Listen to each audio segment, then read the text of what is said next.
বাবুর মা কি করো? হ্যাঁ কি করো? রান্না বাড়ি করমু। তোমাকে ফোন করলাম বাজার নিয়ে আসবার নিয়ে, কিছুই নাই। তো বাজারে থাকতে ফোন করা লাগে না তোমারে? বাজারে থাকতে তো ফোন করছি, তুমি শুনলা না? তুমি কইলে যে আমি বাড়িতে জানোই, তো বাড়িতে আইসা এখন তাহলে বাজার যাও, যাইয়া সবজি নিয়ে এসো, আমি রান্ধি মুনি, বুঝ নাই?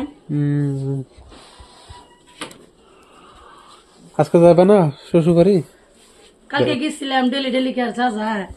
কালকে তো কাকের পিঠা খেলাম। হ্যাঁ, মাঝে খারাপ করবো না? হুম, প্রত্যেক দিনে গেলে মাঝে খারাপ করবো না? শ্বশুর বাড়িতে দাওয়াত দিছিল, রাইতে গেছিল, খাই আইসে, আর কি নিয়ে জানা গিয়ে আর কোন হানে দাওয়াত উঠকাও ডেলি ডেলি? মানুষের দাওয়াত দিব, মানুষের আশা করা যাবো? তুমি যে পাগল একটা। কিনা লাগবে না সবজি তরকারি নাকি? তুমি সবজির ব্যবসা খরচা হবো দে, টেহার মেয়ে দেখছ, মানুষের যদি জাফত না দে, তুমি আশা করে তাহলে কাম হবো? আমি বললাম যাবো তোর পাগল, জিয়াপত দিলি যেমন। তো বেশি যদি জাপতের পাগল, ওই জন্য জাপত একটাও করে না সারাদিন।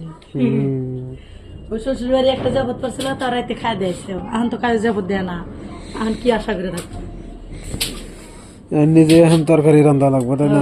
নিজে এখন এই যে মাছ নিয়ে এসো, রান্ধি খাও, জাপত দেখতেই খাও, থাকে আর খানা গোনা যাবো, বুঝছাও? হ্যাঁ।